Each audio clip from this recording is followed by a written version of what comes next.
विष का प्याला पीने वाली इतिहास प्रसिद्ध मीरा ब्राह्मणों की दुनिया में कौन है?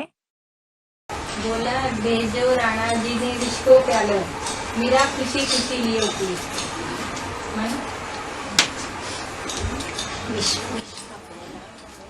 कलयुग अंत में कोई ऐसी युगल जोड़ी है जिसमें मनसा वाचा और कर्मणा से झगड़ा न होता हो। सब में होता है। और वो जोड़ी कौन सी होगी जिससे शुरुआत होती है? नहीं,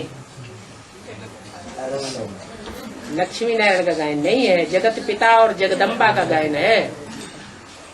एडम और ईव, आदम और हव्वा का गायन है।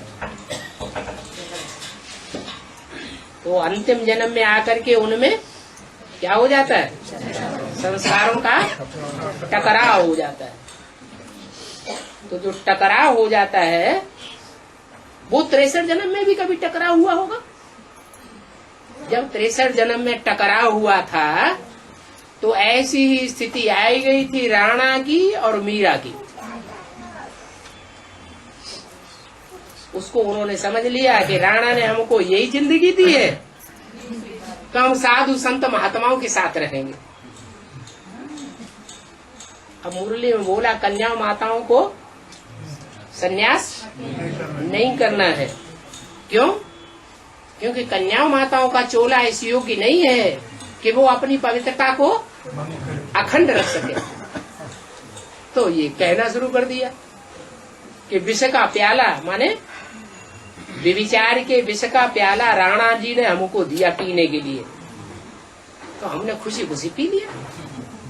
वो शूटिंग कहाँ होती है? अभी ब्राह्मणों की संगम की दुनिया में शूटिंग होती है। जगदम्बा कहो या जगदम्बा की फॉलो करने वाली जो भी विदेशी कन्याएं माताएं हैं, जगदम्बा की बच्चियां, वो एक छोड़ दूसरा तीसरा चौथा पांचवा छठा सातवां आठवां महाकाली का पार्ट बजाती रहती है, विष पीती रहती है, समझती हैं यही हमारी जिंदगी है? बाप को नहीं बदलती रहती, पति को बदल देती है। महाकाली और महागौरी ये पार्ट है। गौरी किसको कहा जाता है? पवित्र को कहा जाता है या पवित्र को कहा जाता है? गौरी पवित्र को कहा जाता है और काली अपवित्र को कहा जाता है। कहते हैं ना काला मुंह कर लिया।